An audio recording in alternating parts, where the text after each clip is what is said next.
What's up, guys? Welcome to today's installment of a lower body day. I'm still a bit sick, I have a slight headache.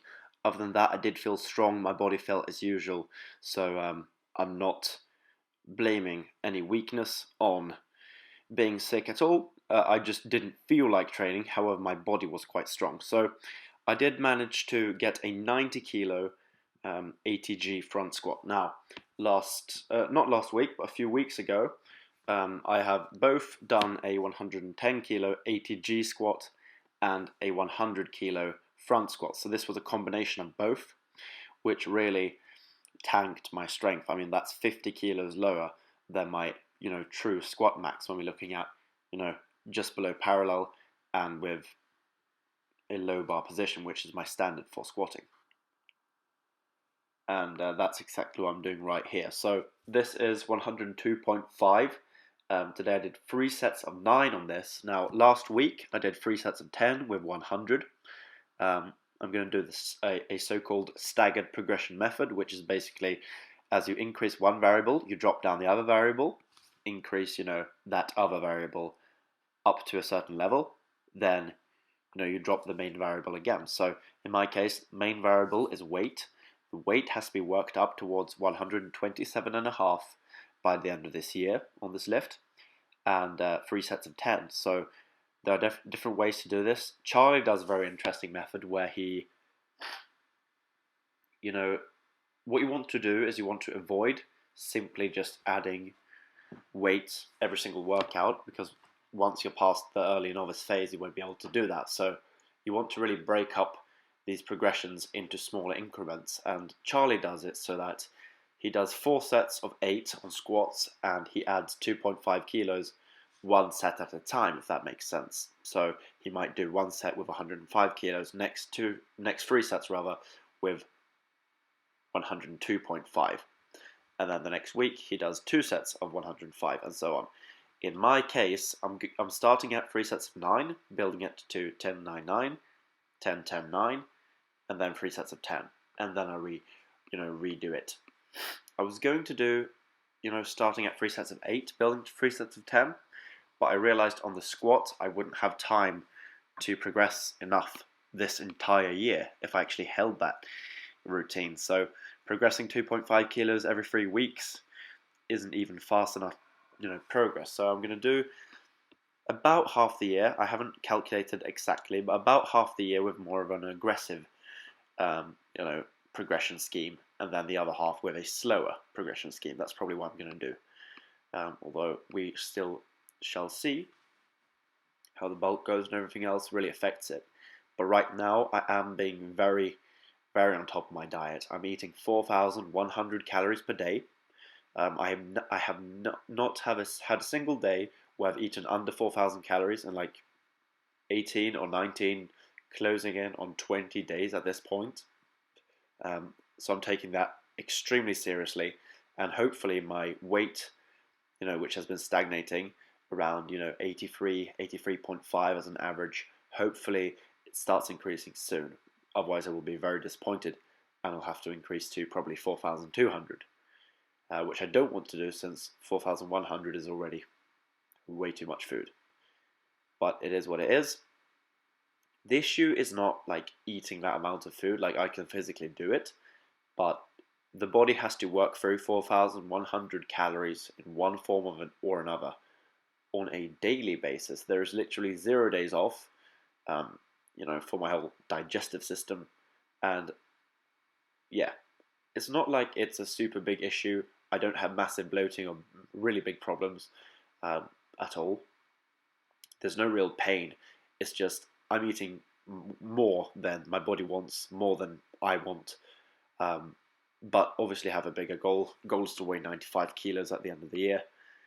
My entire training career, I've always known that bulking is the best way to gain massive amounts of muscle in short amounts of time, and I've always failed to do it. I like to think I'm mentally strong, but apparently I'm mentally weak, because when it comes down to something that I actually think is difficult for me, gaining weight, I can't do it. So yeah, I need to take this year very, very seriously. I've said this many times. I need to fucking do it. I need to increase the weight on all of these lifts. I need to increase the calories. This has to be done. And I've told myself mentally that I'm willing to go up to at least 5,000 calories on a consistent basis, by the end of the bulk. And I believe that that's where I will end up, given that I'm around, 4,000 to 4,100 range now. My BMR and my TDEE are simply going to rise. So, yeah, that's just what it is. And I'm also going to be doing increasing amounts of cardio training as well. Not massive amounts. I'm not planning on doing hours per day or anything like that, but probably trying to do a bit of cardio every day if I have the time. We shall see how my life kind of pans out. Like it's difficult to plan around certain variables, but I know that I'll be doing 1 to 2 cardio sessions per week, serious sessions this entire year.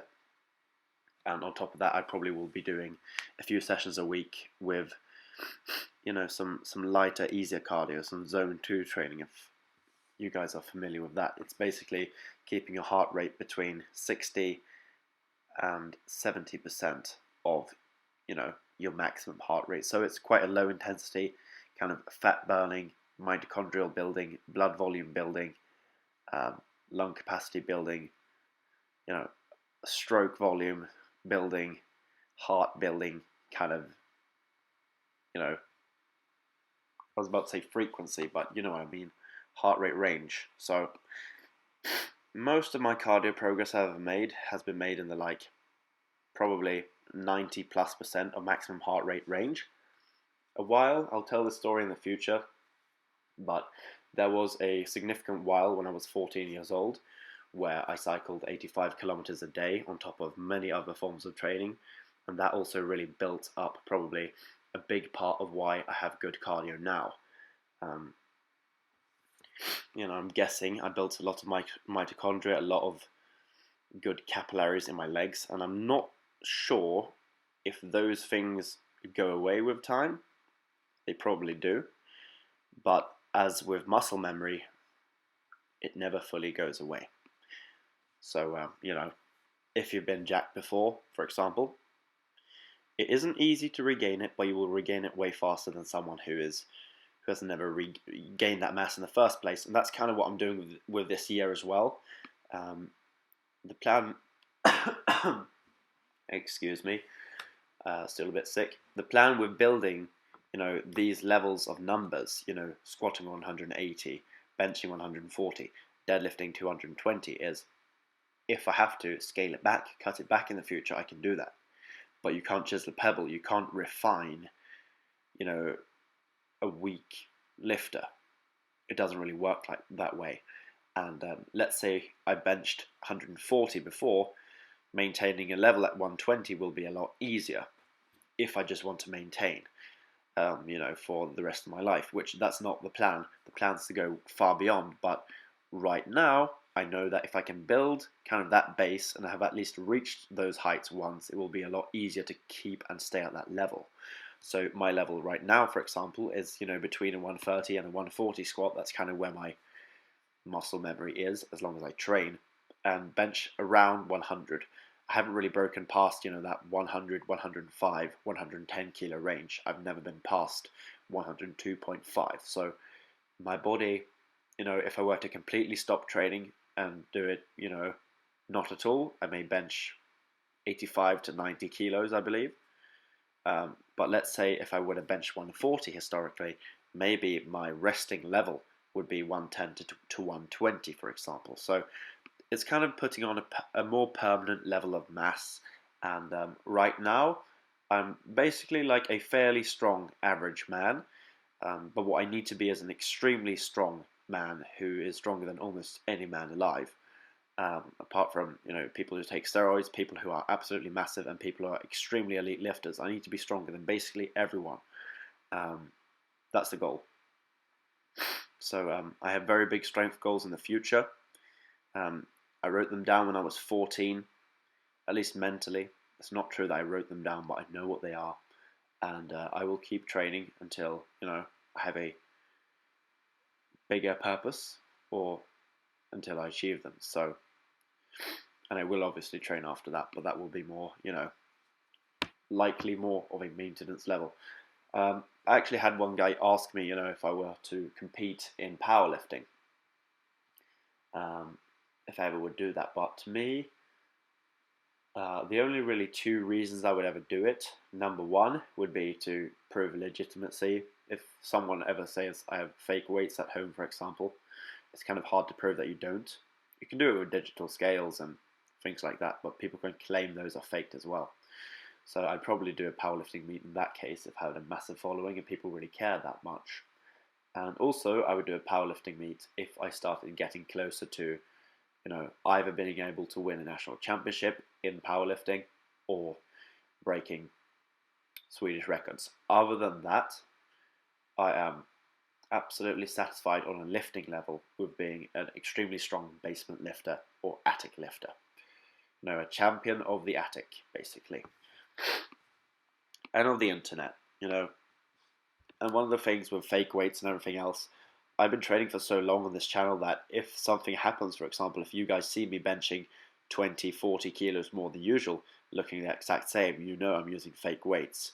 So, it's kind of simple. It's kind of hard to fake that. And I say this openly because I know I'll never fake a lift in my life because I'm not that guy. In school, for example, there were always people who claimed that they ran faster than me. Guys who said that they could run 10 kilometers a certain time, and I knew I was like 5 minutes away. I couldn't do that. And then when it came to it, when we actually went out and ran, they were slower than me. So people inflate their numbers, people lie, and I'm not that guy. I tell you where my level is, I know where it is, and everyone else is lying, so I look worse, but in the real life, where we actually compete, I'm better. And yeah, don't inflate your numbers, guys. It looks stupid when you get exposed, so please don't do it for your own good. I really never understood that mindset of people, claiming they can do things they can't. I think that's kind of sad. I don't see a single situation where I've ever done that in my life. At least not off the top of my head. I probably lied sometimes, but yeah. I just much rather have the big, strength base actually built, and to actually be very strong, and to say, all right, I bench 102.5, and being able to do that on pretty much any day of the week. That's the guy I want to be.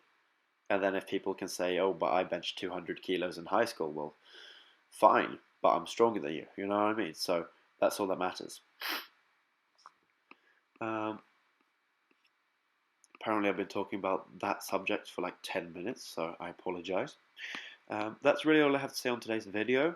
As you can see here, I've added in both ab work for my, my abs and for my obliques. Also, I've added in hip flexor and glute medius work towards the end of these workouts, really to just balance out muscles that I really need for taekwondo that I've been, detraining that are lacking, that I need to, get way stronger. So that's really what I'm doing.